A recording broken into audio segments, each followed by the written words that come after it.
सुनेंगे मंटो की कहानी लाइसेंस। अब्बू कोचवान बड़ा छैल छबीला था। उसका तांगा घोड़ा भी शहर में नंबर 1 था। वह कभी मामूली सवारी नहीं बिताता था।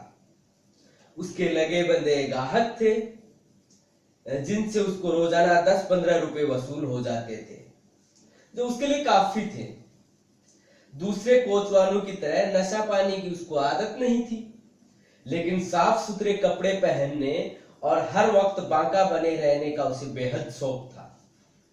जब उसका तांगा किसी सड़क पर से घुंघरू बजाता हुआ गुजरता तो लोगों की आंखें खुद ब खुद उसकी तरफ उठ जाती। वह बांका अब्बू जा रहा है, देखो तो किस ठाठ से बैठा है, जरा पगड़ी देखो कैसी तिरछी बंदी है। वह लोगों की निगाहों से ये बातें सुनता तो उसकी गर्दन में एक बड़ा बांका खम पैदा हो जाता और उसके घोड़ों की चाल और ज्यादा पुरकशिश हो जाती।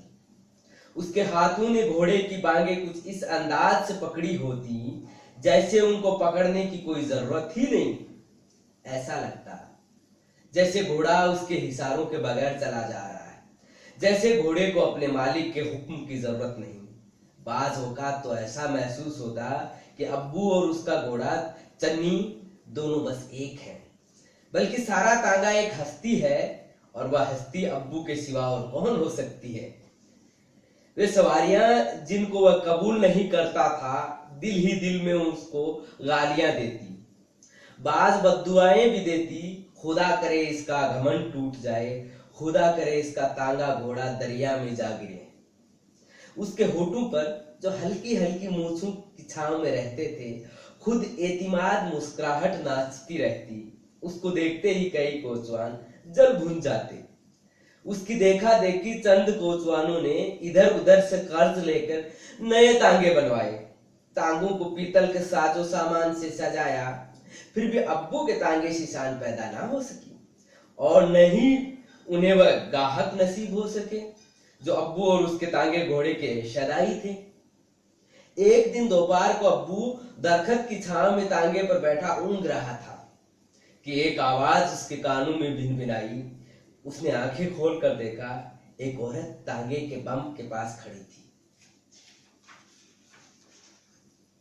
उसने औरत को बमुश्किल एक नजर देखा, मगर औरत की तीखी जवानी एकदम उसके दिल में फूंक गई। वह औरत नहीं, जवान लड़की थी, 16-17 बरस की, तबीली पतली लेकिन मजबूत, रंग सांवला मगर चमकीला, कानों में चांदी की छोटी छोटी बालियां, सीधी मांग और सुतवा नाक, नाक की फुनक पर एक छोटा सा चमकीला तिल, लंबा कुर्ता और नीला लाचा, सिर पर चदरिया। लड़की ने कुंवारी आवाज में पूछा, वीरा टेशन का क्या लोगे? उसके होठों की मुस्कुराहट शरारत इख्तियार कर गई, कुछ नहीं। लड़की के चेहरे की संवलाहट सुर्खी माइल हो गई, क्या लोगे टेशन का? उसने लड़की को अपनी नजरों में समाते हुआ कहा, तुमसे क्या लेना, भाग भरिए, चला बैठ तांगे में। लड़की ने घबराए हुए हाथों से अपना ढका हुआ मजबूत सीना ढका। कैसी बात करते हो तुम? वह मुस्कुराया, चला बैठ भी जा, जो तू देना चाहे दे देना। लड़की कुछ देर सोचती रही, फिर पायदान पर पांव रखकर तांगे में बैठ गई। जल्दी जल्दी चल स्टेशन। उसने पीछे मुड़कर देखा, बड़ी जल्दी तुझे सोनिए। हाय हाय तू तो, लड़की ने कुछ और कहते कहते रुक गई। तांगा चल पड़ा और चलता रहा। कई सड़कें घोड़े की सूमों के नीचे से निकल गई। उसके होठों पर शरारत भरी मुस्कुराहट नाच रही थी। लड़की सहमी हुई बैठी थी। जब बहुत देर हो गई तो लड़की ने डरी हुई आवाज में पूछा, टेशन नहीं आया अभी? आ जाएगा, तेरा मेरा टेशन एक ही है। उसने मानेखेज अंदाज में जवाब दिया। क्या मतलब? उसने पलटकर लड़की की तरफ देखा और कहा, अलहड़िए, क्या तू इतना भी नहीं समझती कि तेरा मेरा टेशन एक है? उसी वक्त एक हो गया था जब अब्बू ने तेरी तरफ देखा था। तेरी जान की कसम, तेरा ये गुलाम झूठ नहीं बोलता। लड़की ने सिर पर पल्लू ठीक किया। उसकी आंखें साफ बता रही थी कि वह अब्बू की बात का मतलब समझ चुकी है। उसके चेहरे से यह भी पता चल रहा था कि उसने अब्बू की बात का बुरा नहीं माना है। वह कश्मकश में थी, दोनों का टेशन एक हो, या ना हो, अब्बू बांका सजीला तो है। क्या वह अपनी बात का पक्का भी है? क्या वह अपना टेंशन छोड़ दे? अब्बू की आवाज ने उसको चौंका दिया। क्या सोच रही हो भाग भरिए? घोड़ा मस्त खरामी से दुल की चाल चल रहा था। हवा खुनुक थी, सड़क से दुरैया उगे हुए दरख्त भाग रहे थे और उसकी टहनियां झूम रही थी। घुंघरूं से एक आहंग झंझनाहट के सिवा और कोई आवाज नहीं थी। वह गर्दन मोड़े लड़की के सामने हुस्न को निगाहों से चूम रहा था। कुछ देर के बाद उसने घोड़े की बांगे जंगले की सलाख के साथ बांध दी और उचक कर पिछली सीट पर लड़की के साथ आन बैठा। लड़की खामोश रही। उसने लड़की के दोनों हाथ पकड़ लिए। दे दे अपनी बांगे मेरे हाथों में। लड़की ने सिर्फ इतना कहा, छोड़ भी दे मेरे हाथ। लेकिन दूसरे ही लम्हे वो अब्बू के बाजू में थी और उसका दिल जोर जोर से फड़फड़ा रहा था। अब्बू ने होले से प्यार भरे लहजे में कहा, ये तांगा घोड़ा मुझे अपनी जान से ज्यादा अजीज है। कसम 11वें पीर की, मैं तांगा घोड़ा बेच दूंगा और तेरे लिए सोने के कड़े बनवाऊंगा। खुद फटे पुराने कपड़े पहनूंगा लेकिन तुझे रानी बनाकर रखूंगा। कसम वहदुल्ला शरीफ की, जिंदगी में ये मेरा पहला प्यार है। तुम मरी न बनी तो मैं तेरे सामने अपना गला काट लूंगा। उसने लड़की को अपनी बाजुओं के हल्के से अलग करते हुए, जाने क्या हो गया मुझे, चल तुझे स्टेशन छोड़ आऊं। लड़की ने होले से कहा, नहीं, अब तू मुझे हाथ लगा चुका है। उसकी गर्दन झुक गई। मुझे माफ कर दे, मुझसे गलती हो गई। निभा लोगे इस गलती को? लड़की के लहजे में चैलेंज था, जैसे किसी ने अब्बू से कहा हो, ले जाओगे अपना तांगा उस तांगे से आगे निकाल कर? उसका झुका हुआ सिर उठा, उसकी आंखें चमक उठी। भाग भरिए, ये कहकर उसने अपने मजबूत सीने पर हाथ रखा। अब्बू अपनी जान दे देगा। लड़की ने अपना दायां हाथ बढ़ाया, तो ये ले मेरा हाथ। उसने लड़की का हाथ मजबूती से पकड़ लिया। कसम अपनी जवानी की, अब्बू तेरा गुलाम रहेगा। दूसरे रोज अब्बू और उस लड़की का निकाह हो गया। नाम लड़की का इनायत यानी नीति था और वह जिला गुजरात की मौजन थी। वह अपने रिश्तेदारों के साथ आई थी। उसके रिश्तेदार स्टेशन पर उसका इंतजार करते ही रह गए और वह मोहब्बत की सारी मंजिलें तय कर गई। अब्बू और नीति दोनों बहुत खुश थे। न नीति ने चाहा, न अब्बू ने तांगा घोड़ा बेचा, न नीति के लिए सोने के कड़े बने, लेकिन अब्बू ने अपनी जमा पूंजी से नीति को सोने की बालियां खरीदी और कई रेशमी जोड़े भी बनवा दिए। नीति के लिए ये कम न था। लस लस करते हुए रेशमी लाचे में जब वह अब्बू के सामने आती तो अब्बू का दिल नाचने लगता।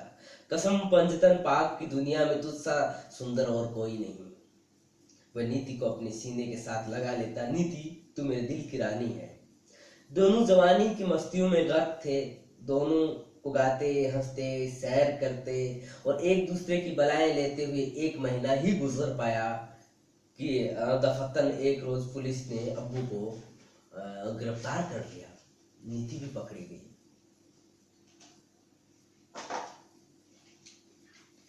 अब्बू पर अगवा का मुकदमा चला कि नीति बालिग नहीं थी।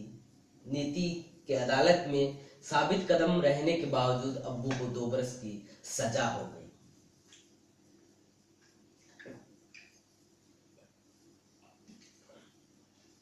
जब नीति ने अदालत का हुक्म सुना तो वह अब्बू के साथ लिपट गई। उसने रोते हुए सिर्फ इतना कहा, मैं अपने माँ बाप के साथ नहीं जाऊंगी, तेरे घर में बैठकर तेरा इंतजार करूंगी। अब्बू ने उसकी पीठ पर थपकी दी। जीती रहे, मैंने तांगा घोड़ा देने के सपुर्द कर दिया है, उससे किराया वसूल करती रहना। नीति के माँ बाप ने बहुत जोर लगाया मगर वह उनके साथ न गई। थक हार कर उन्होंने नीति को उसके हाल पर छोड़ दिया। नीति अकेली अब्बू के घर में रहने लगी। हर शाम दीना उसे 5 रुपए दे जाता जो उसकी जरूरतों के लिए काफी थे। इसके अलावा कुछ थोड़े से रुपए उसने जमा भी कर रखे थे। हफ्ते में एक बार अब्बू से उसकी मुलाकात जेल में होती। यह मुलाकात बहुत सी मुकद्दर होती। उसके पास जितनी जमा पूंजी थी वह उसने अब्बू को जेल में आसाइशें पहुंचाने में सर्फ कर दी।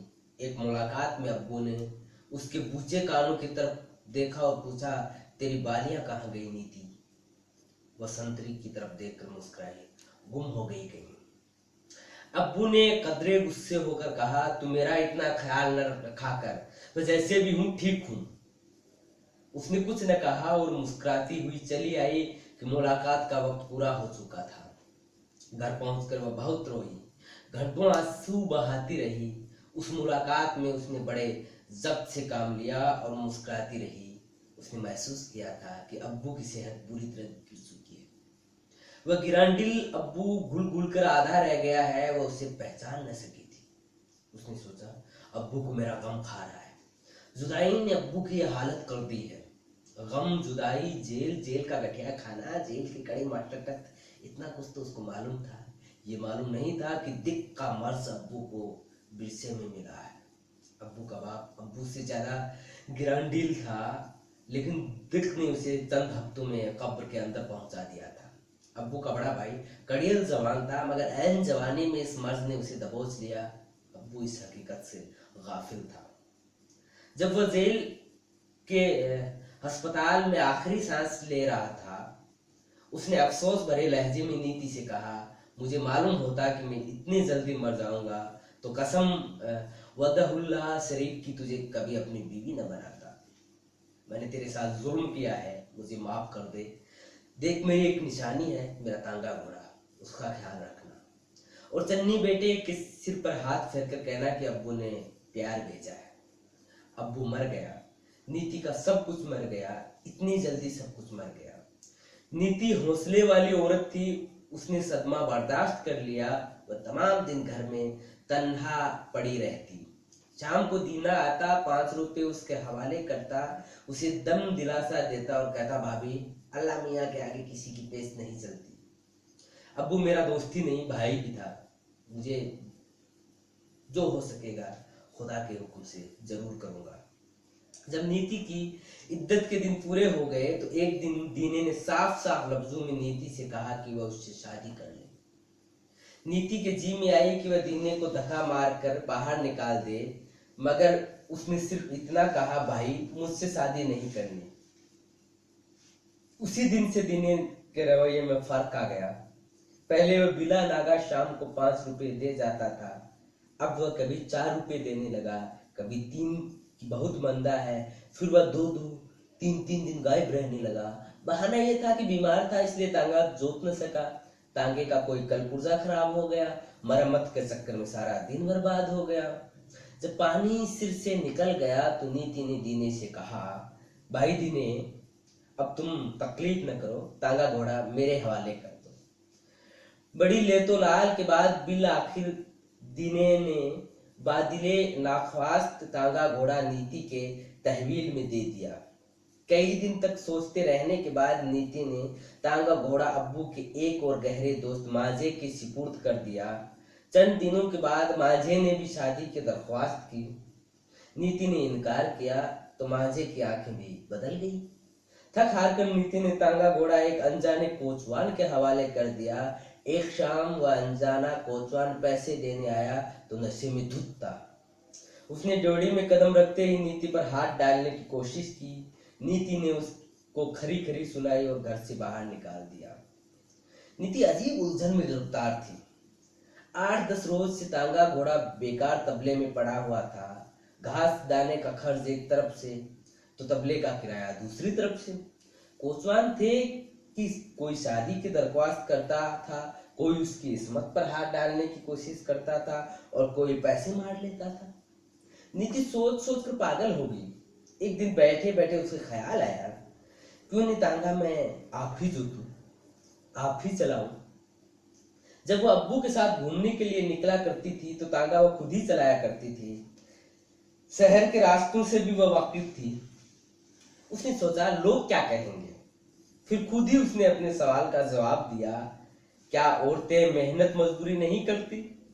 दफ्तरों में जाने वाली औरतें, कोयले चुनने वाली औरतें, घरों में बैठकर भी तो हजारों औरतें काम करती हैं। हरजी क्या है? फिर तो पेट तो किसी हीले से पालना ही है।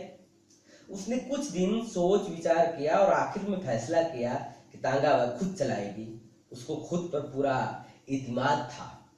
एक दिन अल्लाह का नाम लेकर वह तबेले पहुंच गई। उसने पीतल का साजो सामान चमकाया, घोड़े को नहलाया धुलाया और खूब प्यार किया। तांगा जोतने लगी तो सारे कोचवान हक्का बक्का रह गए। अभी सारे कोचवान हैरत ज़दा ही थे कि वह अब्बू से दिल ही दिल में प्यार की बातें करती हुई तबेले से बाहर निकल गई। उसके हाथ रवां थे जैसे वह तांगा चलाने के फन पर हावी हो। शहर में एक तहलका बर्पा हो गया कि एक खूबसूरत औरत तांगा चला रही है। हर जगह इसी बात का चर्चा था। लोग सुनते थे और उस वक्त का इंतजार करते थे जब नीति और उसका तांगा उनकी सड़क पर से गुजरेगा। शुरू में तो सवारियां नीति के तांगे में बैठने से झिझकी, मगर चंद ही दिनों में उनकी ये झिझक दूर हो गई। अब 1 मिनट के लिए भी नीति का तांगा खाली न रहता। इधर सवारी उतरी उधर दूसरी सवारी बैठ जाती। कभी कभी तो सवारियां आपस में लड़ने झगड़ने भी लग जाती कि जिस सवारी ने पहले नीति को बुलाया था। नीति को खूब आमदन हो रही थी। उसने महसूस किया कि तांगा दिन भर चलता रहता है, न उसको न अब्बू के चन्नी को सुस्ताने का कोई वक्त मिलता है। उसने सोचा और सोच समझकर तांगा जोतने के औकात मुकर्रर कर दिए। वो सुबह 7 बजे से 11 बजे तक और दोपहर 2 बजे से शाम 6 बजे तक तांगा जोतने लगी। अब आराम भी मिलने लगा, आमदन तो थी। वह जानती थी कि बेशतर लोग सिर्फ उसकी कुर्बत हासिल करने के लिए उसके तांगे में बैठते। वह बेमतलब बेमकसद उसे तांगा इधर उधर घुमाते फिराने को कहते हैं। तांगे में बैठकर आपस में गंदे गंदे मजाक करते हैं। उसको सुनाने के लिए अजीब अजीब बातें करते हैं। वह अक्सर महसूस करती है कि वह खुद को नहीं बेचती, लेकिन लोग चुपके चुपके उसको खरीद लेते हैं। वह ये भी जानती थी कि शहर के सारे कोतवाल उसको बुरा समझते हैं। इन तमाम एहसासात के बावजूद वह मुस्तरीब नहीं थी। अपने खुद एतिमादी के बायस वह पुरसुकून थी। एक दिन शहर की कमेटी ने उसको बुलाया और कहा, तुम तांगा नहीं चला सकती। उसने पूछा, जरा मैं तांगा क्यों नहीं चला सकती? लाइसेंस के बगैर तुम तांगा नहीं चला सकती। अगर तुम्हें लाइसेंस के बगैर तांगा चलाया तो तुम्हारा तांगा घोड़ा जब्त कर लिया जाएगा और औरत को तांगा चलाने का लाइसेंस नहीं मिल सकता। शहर की कमेटी ने जवाब दिया। उसने कहा, हुजूर आप मेरा तांगा घोड़ा जब्त कर लें, पर मुझे ये तो बताएं कि औरत तांगा क्यों नहीं चला सकती? औरतें चरखा चलाकर अपना पेट पाल सकती हैं, औरतें टोकरी ढोकर रोजी कमा सकती हैं, औरतें कोयले चुनकर अपनी रोटी पैदा कर सकती हैं। मैं तांगा चलाकर क्यों अपना पेट नहीं भर सकती? मुझे और कोई काम करना आता ही नहीं। तांगा घोड़ा मेरे खाविंद का है, मैं उसे क्यों नहीं चला सकती? हुजूर आप मुझ पर रहम करें, आप मुझे मेहनत मजदूरी से क्यों रोकते हैं? मैं अपना गुजारा कैसे करूंगी? बताइए ना मुझे, बताइए। शहर की कमेटी ने जवाब दिया, जाओ बाजार में जाकर बैठ जाओ, वहां कमाई ज्यादा है। नीति के अंदर जो नीति थी जलकर राख हो गई। उसने होले से अच्छा जी कहा और चली गई। उसने औने पौने दामों तांगा घोड़ा बेचा और सीधी अब्बू की कब्र पर गई। एक लहजे के लिए वह खामोश खड़ी रही। उसकी आंखें बिल्कुल खुश्क थी, जैसे बारिश के बाद चिलचिलाती धूप ने सारी नमी चूस ली हो। फिर उसके भींचे हुए होठों और वह अब्बू से मुखातिब हुई, अब्बू आज तेरी नीति कमेटी के दफ्तर में मर गई। दूसरे दिन उसने शहर की कमेटी के दफ्तर में अर्जी दी और उसको अपना जिस्म बेचने का लाइसेंस मिल गया। धन्यवाद।